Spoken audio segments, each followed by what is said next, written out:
Boa tarde, pessoal. Eu vou começar a monitoria de revisão para a prova de vocês, que vai ser na quarta-feira. Eu vou tentar abordar os tópicos principais que foram passados por ele depois da primeira prova de vocês. Pode ser até que caia alguma coisa ou outra de alternativa da prova passada, mas eu acredito que ele vai cobrar a grande parte da prova, matéria que ele passou depois da primeira prova. Então a gente vai focar nisso, porque são muitos temas também, né?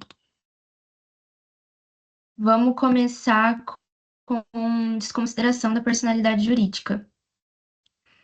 A personalidade jurídica, gente, ela garante à sociedade ou a qualquer outra pessoa jurídica autonomia patrimonial. Essa é a principal função da personalidade jurídica. E quando isso acontece, existe a divisão dos bens particulares dos sócios ou das pessoas, né, que integram a pessoa e os bens realmente da pessoa jurídica, né, da sociedade, da fundação. E essa autonomia patrimonial, ela permite que os bens particulares eles não sejam atingidos pelas dívidas da sociedade. Então, o credor da sociedade, ele só vai poder atingir os bens da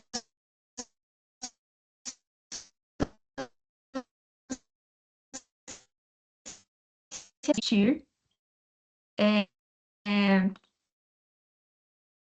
podem existir pessoas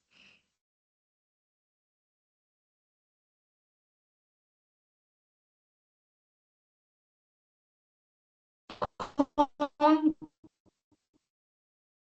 cria a realização e a desconsideração da personalidade jurídica. Mas isso é, é, precisa de critérios, né? Precisa de alguns requisitos e atinja os bens particulares, suprir aquelas dívidas. Então, o 50 do Código Civil, quando que o juiz poderá da personalidade jurídica, desvio de finalidade ou confusão patrimonial.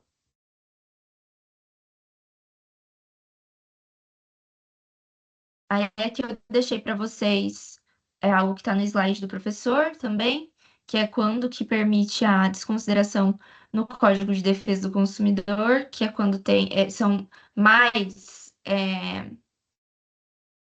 possibilidades, até porque o Código de Defesa do Consumidor eles adotam a teoria menor, então o simples fato de demonstrar a insolvência da empresa não precisa demonstrar confusão patrimonial, desvio de finalidade, nem nada disso. O simples fato de demonstrar que a empresa ela não tem condições de pagar a dívida já permite que os sócios atinjam o patrimônio, perdão, os credores atinjam o patrimônio dos sócios. Então, aqui tá, ó, permite quando houver abuso de direito, excesso de poder, infração legal, violação do que é, inclusive, a causa mais comum de poder atingir os bens dos sócios de uma empresa. E obstáculo ao ressarcimento ambientais, que no artigo 4º diz que a desconsideração ela é permitida sempre que a personalidade jurídica representar obstáculo à reparação dos danos ambientais.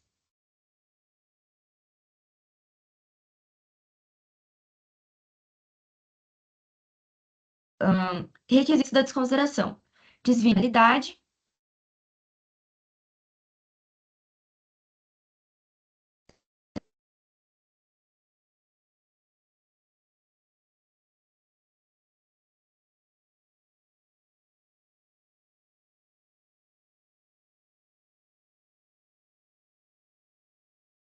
Tá travando a voz ou só um dos dois?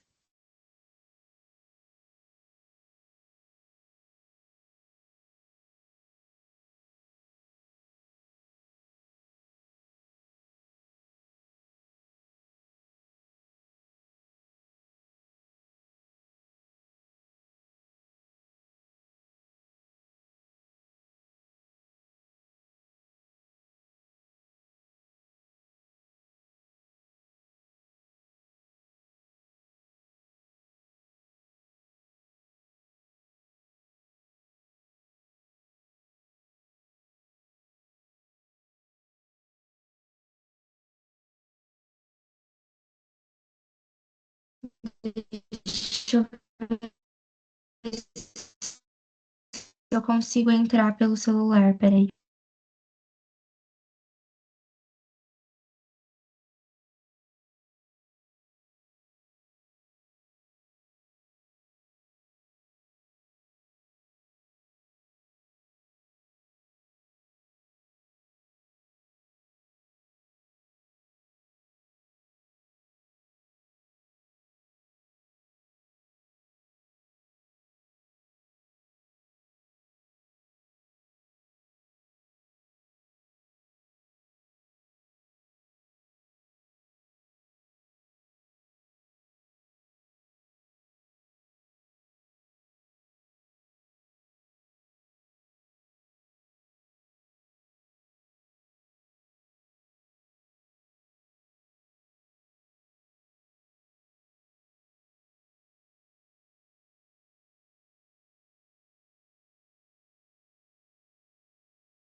Eu acho que vou ter que fazer pelo celular, porque vai dar eco.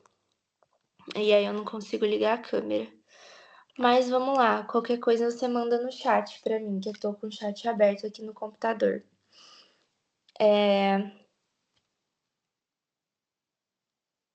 Requisitos da desconsideração.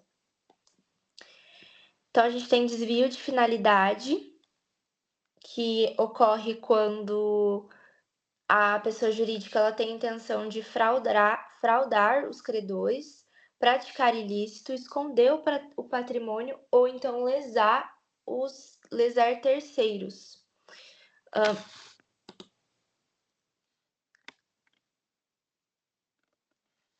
Já a confusão patrimonial, ela ocorre quando não tem uma separação do patrimônio dos sócios e da empresa. Então, eles se misturam, eles se confundem. O professor, inclusive, já deu o exemplo de usar o carro da empresa para buscar os filhos no colégio, ou dar o cartão de crédito da empresa para a esposa gastar. Então, e aqui tem outra: mistura de contas bancárias, pagar despesas pessoais com recursos da empresa. E aí a gente tem as teorias aplicáveis à desconsideração, a teoria maior e a teoria menor. A teoria maior, ela exige que o credor ele comprove que o devedor, né, a empresa no caso, ela tenha fraudado, abusado da personalidade jurídica, tenha causado um desvio de finalidade ou então uma confusão patrimonial. Já a teoria menor, que é aplicada ao direito do consumidor e ao direito ambiental, basta que a pessoa jurídica seja insolvente. Então, se demonstrar que a pessoa jurídica não consegue pagar para aquela dívida, porque não tem patrimônio, já o credor já consegue atingir o patrimônio dos sócios. Aí eu trouxe aqui para vocês também sobre a desconsideração inversa da personalidade jurídica. A gente está falando que quando uma empresa ela preenche um daqueles requisitos, ela pode ter o patrimônio dos sócios atingidos, mas o contrário também pode acontecer. Então, os sócios estão devendo, né? Os sócios, pessoas físicas, estão devendo, estão com alguma dívida.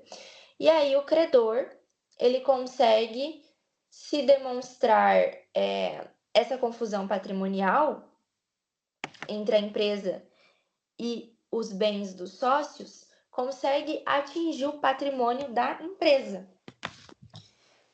Então, por exemplo, quando ocorre ocultação de patrimônio em um processo de divórcio, então, às vezes o ex-marido passa uma casa para o nome da empresa, quando tem fraude para evitar pagamento de pensão alimentícia. Então, o pai, ele também transfere bens, transfere dinheiro dele próprio para a sua empresa. E aí a mãe descobre e consegue provar isso na justiça, consegue atingir esse patrimônio da empresa, que na verdade é um patrimônio dele, né? E é isso, gente. Ó, se vocês tiverem alguma dúvida, podem ir mandando no chat, eu tô com o chat aberto. Se não, eu vou seguindo, tá? Porque são bastante temas. Aí a gente vai entrar agora em domicílio, residência e sede jurídica. O domicílio é o local onde a pessoa estabelece residência com a intenção de permanecer nela. Então, eu trouxe elemento material, residência, elemento subjetivo, intenção de permanecer. Então, precisa compreender essas duas coisas. É o local onde ela estabelece residência e, além de estabelecer residência, tem a intenção de permanecer. Classificações de domicílio. Quanto ao número, pode ser único ou plurimo, então ela pode ter um domicílio ou mais de um domicílio. Quanto à existência real ou presumido, real quando existe uma residência fixa, presumido quando a pessoa ela não tem uma residência habitual, vai ser considerado o domicílio dela o local em que ela for encontrada. Quanto à liberdade de escolha, existe legal e voluntário. Então, o legal é determinado pela lei e o voluntário, ele é escolhido livremente pela pessoa. Pode ser geral, especial, contratual ou de eleição. O domicílio da pessoa natural, a gente tem algumas regras no Código Civil. Então, quem possui várias residências, qualquer uma delas pode ser considerado o domicílio dessa pessoa, se ela tiver mais de uma residência. Quanto às relações profissionais, considera-se domicílio o local de exercício da atividade. Então, se a pessoa não tem uma residência fixa,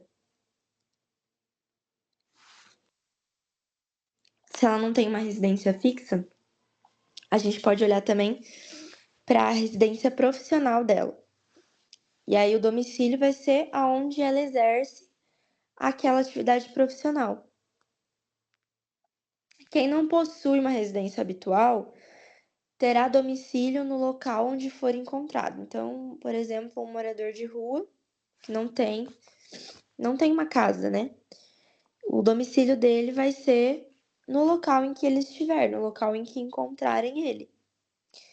A mudança de residência, acompanhada da intenção de permanência, altera o domicílio. Então, se a pessoa mora em um lugar e muda para outro lugar e tem a intenção de permanecer lá, o domicílio dela vai ser alterado para aquele outro lugar. E o domicílio da pessoa jurídica? Está no artigo 75 do Código Civil. Em regra, corresponde ao local da administração ou direção da empresa. Ou então, pode ser também o endereço indicado no ato constitutivo. Então, no contrato social, no estatuto social, pode estar indicado o domicílio daquela pessoa jurídica, e aí vai ser o indicado no ato constitutivo. Se a pessoa jurídica tiver vários estabelecimentos, pode ser considerado domicílio todas as unidades. E no caso de empresa estrangeira, no Brasil, considera-se o domicílio a sede da agência ou a filial, porque às vezes não vai ter sede no Brasil, mas vai ter uma filial. Aí eu trouxe aqui para vocês só a importância prática do domicílio, para vocês terem uma ideia. Influencia a competência do Poder Judiciário, então quando uma pessoa vai entrar com um processo, aonde ela mora, interfere na onde vai ser proposta aquela ação, em qual cidade, né? Em qual comarca a gente fala. O domicílio também influencia na execução contratual e na definição do foro competente, né? O foro competente normalmente fica nos contratos bilaterais, né? Nos contratos privados, a gente define um foro para caso tenha algum problema e precise entrar com uma ação judicial. Nesse contrato já está definido qual é a competência para julgar aquela ação. Agora vamos para bens. Bens no direito civil. Os bens são objetos materiais ou imateriais que possuem um valor econômico e podem integrar relações jurídicas. Existem algumas classificações. Então, o conceito é tudo aquilo que possui utilidade econômica e pode ser objeto de direito. Classificação: a gente tem os bens móveis e os bens imóveis. Os imóveis não podem ser transportados sem destruição ou alteração. Então, é meio que impossível você transportar um bem imóvel, como uma casa, por exemplo, sem destruir ela. Acho que vocês concordam comigo, né? Não tem como. E os móveis, ao contrário dos imóveis, né? O nome bem já diz, podem ser deslocados sem alteração da sua substância. Então, por exemplo, um carro, né? E qualquer outra coisa, gente. Um carro, uma cama, uma televisão, um espelho, uma bolsa, tudo isso são bens móveis. Sobre os bens fungíveis e infungíveis. Os fungíveis podem ser substituídos por outros da mesma espécie, qualidade e quantidade. Então, por exemplo, se você dá uma nota de R$ 20 para alguém, depois esses mesmos R$ 20 não vai ser a mesma nota, mas vai ser a mesma espécie, a mesma qualidade e a mesma quantidade, mesmo não sendo a mesma nota. Então, dinheiro é um exemplo clássico de bem fungível. Já o infungível possui individualidade própria. Então, por exemplo, uma obra de arte original. Não existe nenhuma igual a ela. Nenhuma. Podem existir até réplicas, mas não será da mesma qualidade, porque não é a obra original. Então, não tem como substituir, entendem? Agora, em relação aos bens consumíveis e bens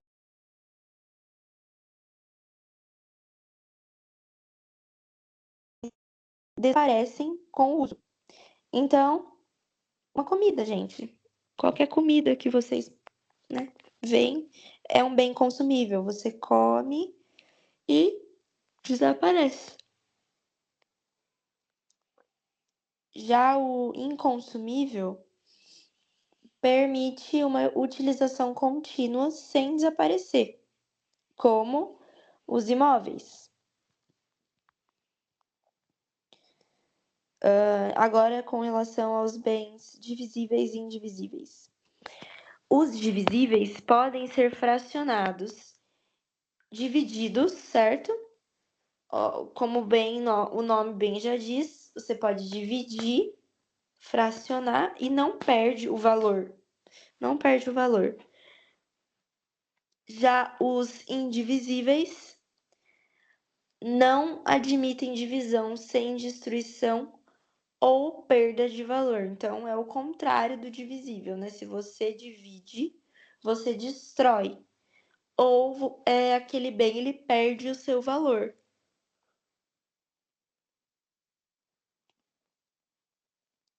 Bom, e por último, a gente tem os bens públicos e os bens particulares. Os bens públicos pertencem ao Estado, ao governo, e os particulares pertencem às pessoas privadas, então pertencem às pessoas físicas e às pessoas jurídicas. Agora entrando num terceiro tópico, que são os fatos jurídicos. Os fatos jurídicos são acontecimentos do nosso dia que produzem efeitos no mundo do direito. E aí a gente tem os verbos. Ele cria, modifica, transfere ou extingue relações jurídicas. Aí eu trouxe aqui para vocês alguns acontecimentos que são reconhecidos pelo ordenamento jurídico porque produzem consequências legais. Então, o nascimento de uma pessoa, a morte da pessoa, celebração de contrato, pagamento de uma dívida, casamento, destruição de patrimônio e decurso do tempo. Agora, a classificação dos fatos jurídicos.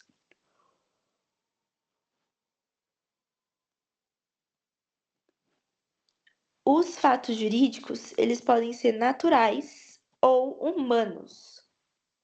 Os naturais, como o nome também bem já diz, ele decorre de fatos da natureza, que independem da vontade humana. E aí a gente tem, dentro dos naturais, os ordinários e os extraordinários. Os ordinários são comuns, né? Acontecem na vida, né? Então, nascimento, a morte, a completar a maioridade, o decurso do tempo, né? O tempo passa naturalmente. E os extraordinários, que são os imprevisíveis. São os imprevisíveis, a gente não prevê, mas são naturais. Então, as enchentes, os terremotos e os casos fortuitos ou de força maior, que são imprevisíveis. E os fatos jurídicos humanos decorrem da atuação humana. E aí a gente tem os atos ilícitos e os atos lícitos. Os lícitos são praticados conforme o direito. E os ilícitos são praticados em desacordo com a lei.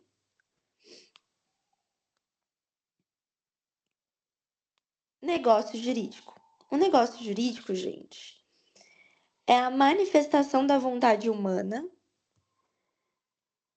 com o objetivo de produzir efeitos jurídicos desejados por ambas as partes, não só por uma parte, né? Então precisa de mais de uma pessoa com uma vontade de constituir, extinguir, transformar, modificar ou extinguir, não sei se eu já falei extinguir, um negócio, um fato jurídico.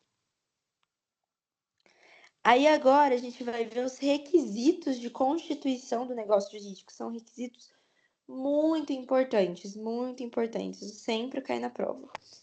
Então, a gente tem os requisitos de validade e os requisitos de existência. Os requisitos de validade estão previstos no 104 do Código Civil. O primeiro, o agente precisa ser capaz. Então, a pessoa ela deve possuir capacidade civil para praticar aquele ato. E a incapacidade, ela pode gerar nulidade ou anulabilidade, dependendo da idade da pessoa. Se a pessoa tiver menos de 16 anos, gera nulidade, porque a pessoa precisa ser representada para poder praticar aquele ato. Se não for representada, gera nulidade, o ato é nulo. Já se a pessoa tiver 16 e 17 anos, ela é relativamente incapaz, não absolutamente. Sendo relativamente incapaz, o ato é anulável. Então, pode ser anulado aquele ato praticado sem a assistência de um representante legal.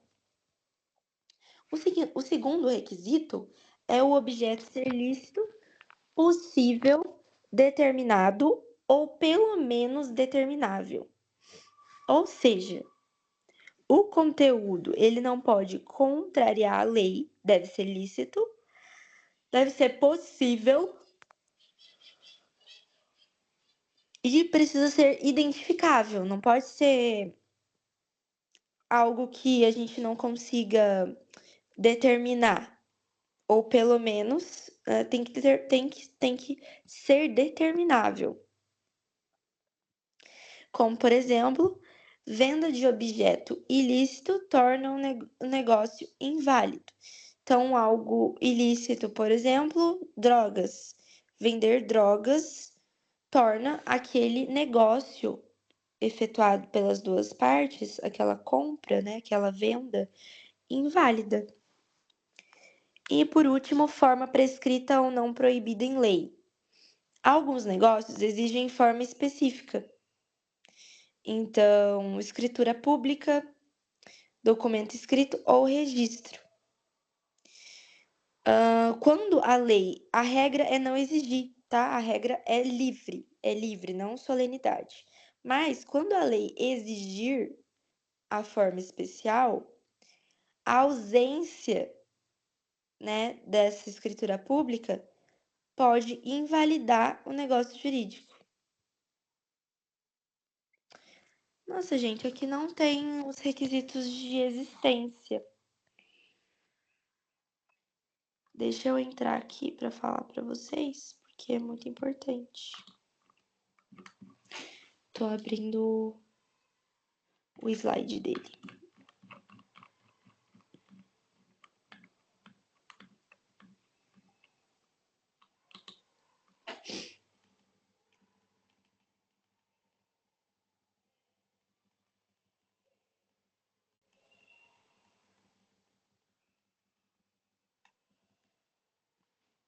Os requisitos de existência são a declaração de vontade. Então, os agentes, eles têm que estar em comum acordo. E a segunda. E essa manifestação, ela pode ser expressa, tácita ou presumida. Então, expressa através da palavra, algum gesto escrito. A tácita, através do comportamento do agente. Então, através da conduta dele, que se deduz à vontade. E presumida, que é quando a declaração não é expressa, mas a lei deduz de certos comportamentos que ele declarou a vontade de constituir aquela pessoa jurídica. Finalidade negocial, então, o propósito tem que ser um daqueles verbos, né? Adquirir, conservar, modificar ou extinguir um direito. E, por último, a idoneidade do objeto. Então, o objeto pretendido deve fazer sentido com a finalidade que eles pretendem alcançar com aquela pessoa jurídica. Então, para existir, são esses 3 requisitos. Para ter validade, são os que eu acabei de falar: capacidade, objeto ilícito possível e pelo menos determinável, e forma prescrita ou não, defesa em lei. Aí agora a gente vai ver os elementos acidentais.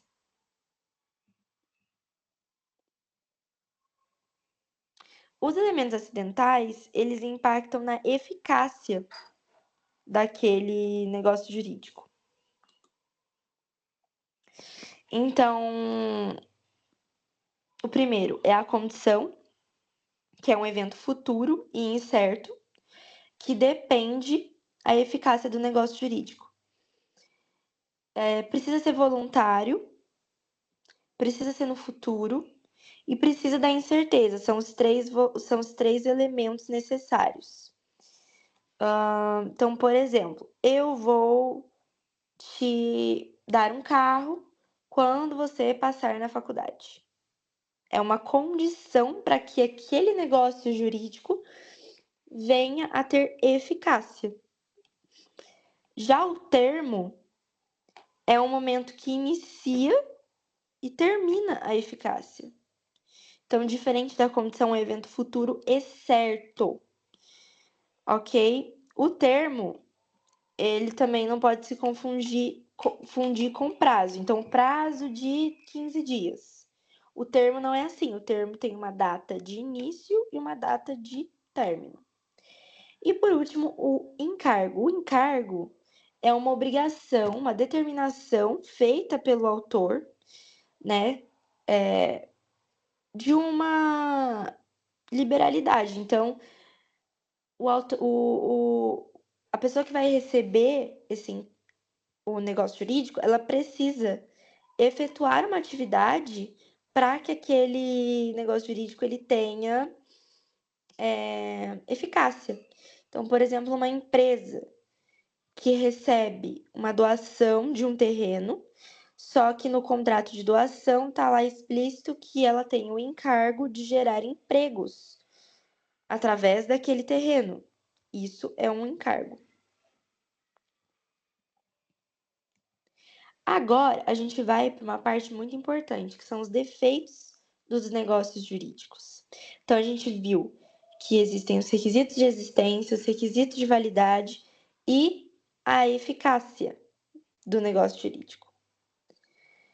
Quando a vontade manifestada pelas partes apresenta vícios, a gente chama os defeitos dos negócios jurídicos, né? Surgem os defeitos dos negócios jurídicos. E esses defeitos, eles comprometem a validade daquele ato jurídico. O primeiro é o erro. O erro é a falsa ideia de realidade. Então, o próprio sujeito que está efetuando ali, né, como autor, digamos assim, o negócio jurídico, ele se confunde, ele se engana sozinho. Ele pratica o ato acreditando que aquela circunstância ela é diferente da realidade. E a gente tem os requisitos, né? Então, deve ser substancial. Então, tem que dizer respeito ao objeto principal, envolvendo a qualidade essencial daquele objeto ou da pessoa envolvida. Por exemplo, contratar um cantor acreditando que seria outro cantor. Tem que ser cognoscível. Então,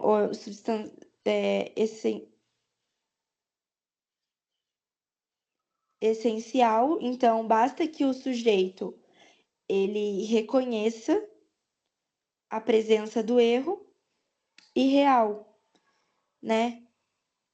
Real ou excusável, que efetivamente traga um prejuízo ao interessado. Aí eu falei do cantor, mas um outro exemplo também é a compra de um objeto acreditando ser original, quando na verdade é falso. O dolo, gente, consiste no artifício malicioso utilizado para induzir alguém ao erro. Então, nesse caso, o autor ele não se confunde sozinho. Alguém por trás utiliza um artifício malicioso e induz ele ao erro.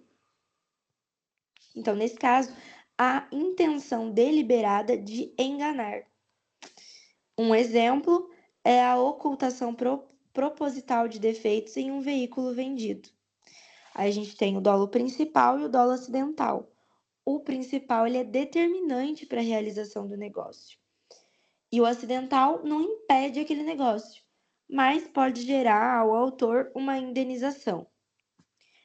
A coação acontece quando alguém é constrangido através de uma ameaça física ou moral para realizar aquele negócio. E a ameaça, ela tem que ser grave, injusta e capaz de causar medo no agente. As consequências, o negócio é anulável, porque a vontade expressada não foi livre. A pessoa foi ameaçada fisicamente ou moralmente. Sobre o estado de perigo. É caracterizado quando alguém assume uma obrigação excessivamente onerosa para salvar a si próprio ou uma pessoa próxima. Então a pessoa ela tá com a mãe ali se afogando e o salva-vidas pede um dinheiro para poder salvar a mãe. E aí isso é anulável, porque o salva-vidas ele nem pode cobrar para salvar alguém, né? E aí ocorreu uma cobrança abusiva em uma situação de emergência. A lesão é um pouco diferente. Ela acontece quando uma pessoa, por necessidade ou por inexperiência, ela assume uma obrigação excessivamente desproporcional e não tem nenhum perigo, tá, gente? Ela só tem necessidade ou inexperiência e ela assume a obrigação. E a obrigação é muito desproporcional. Por exemplo, a pessoa está com uma dívida e precisa pagar a dívida. Por necessidade, ela vai lá e vende a casa dela, um imóvel dela, muito abaixo do valor real daquele imóvel, só para poder pagar aquela dívida. O negócio se torna anulável. E por último, mas não menos importante, na verdade é bem importante, fraude contra credores. Ocorre quando o devedor aliena, transfere ou oculta patrimônio na intenção de prejudicar os seus credores.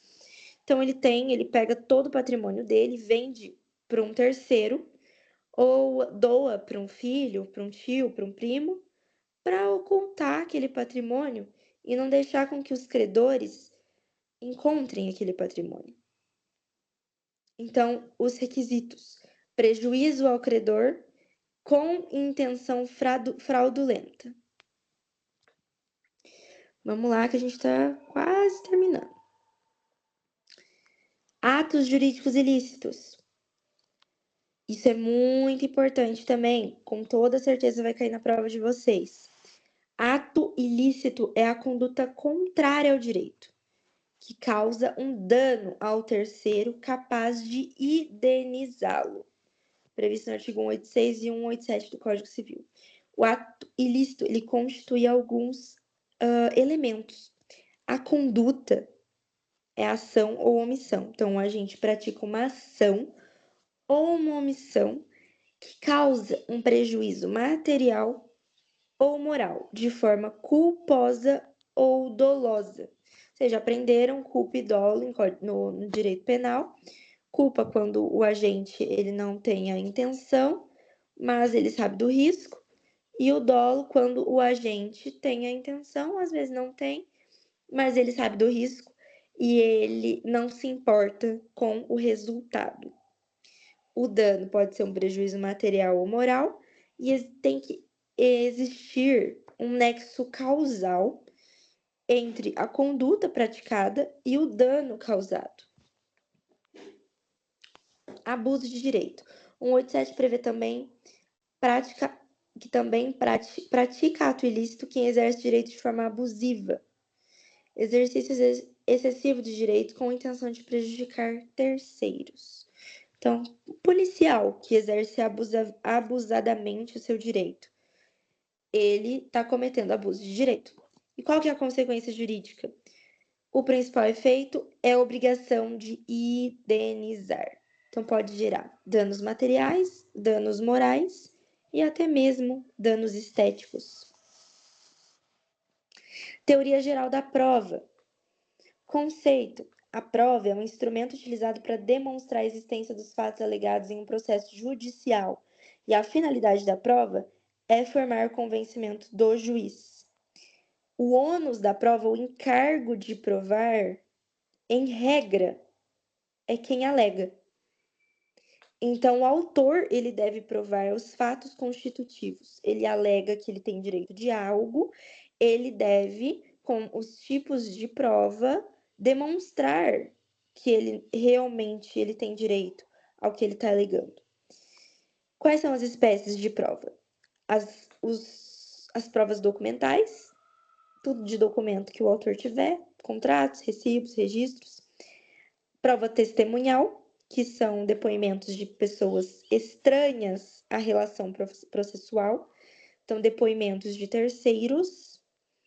Prova pericial, que é uma análise técnica. Confissão ou depoimento pessoal. Então, não precisa ser uma confissão, mas pode ser um depoimento pessoal do autor e do réu, que é requerido pelo juiz. E uma inspeção judicial, que é feita diretamente pelo juiz. O juiz vai lá inspecionar diretamente algo. Importância da prova. Sem a prova, o direito dificilmente será reconhecido judicialmente. Por isso, a produção probatória é essencial para a efetividade do processo. E por último, mas não menos importante, chegamos ao último tema explicado pelo professor para vocês essa semana, que foi prescrição e decadência. Gente, a prescrição, ela consiste na perda da pretensão de exigir judicialmente um direito, em razão do decurso do tempo. Então, passou um prazo prescricional, a pessoa ela não tem mais o direito de exigir judicialmente aquele direito. Mas o direito, ele não se perde, ele não deixa de existir.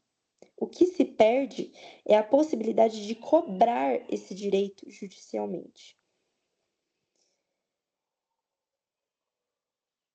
Aí eu trouxe aqui para vocês alguns prazos. 3 anos para reparação civil, 5 anos para dívidas líquidas, 10 anos no prazo geral. E a decadência? A decadência, ela corresponde à perda do direito próprio. Então, a pessoa ela perde o próprio direito pelo não exercício dentro do prazo legal. Então, ela não exerceu aquele direito dentro do prazo e ela perde o direito. Não é o direito de exigir o direito na esfera judicial. Ela perde o próprio direito. Então, diferente da prescrição, o direito é extinguido e não apenas a pretensão de se exigir judicialmente. Aí aqui eu trouxe só rapidamente diferenças entre prescrição e decadência.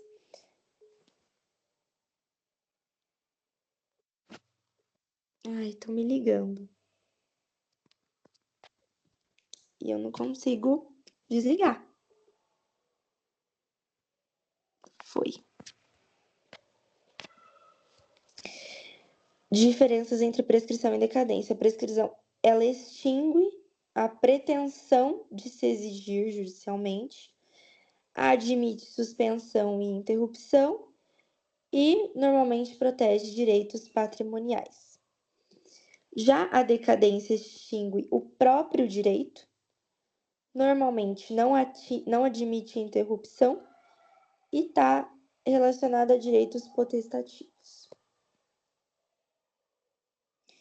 E é isso, pessoal.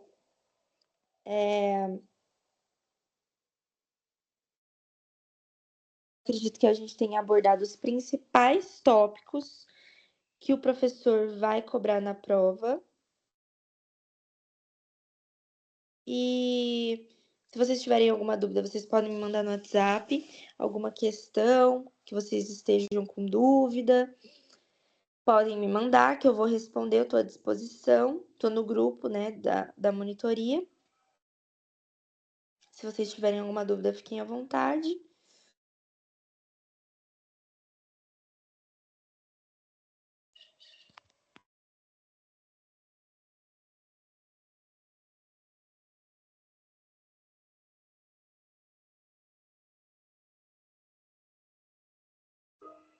Obrigada, Suelen. Boa tarde e até a próxima.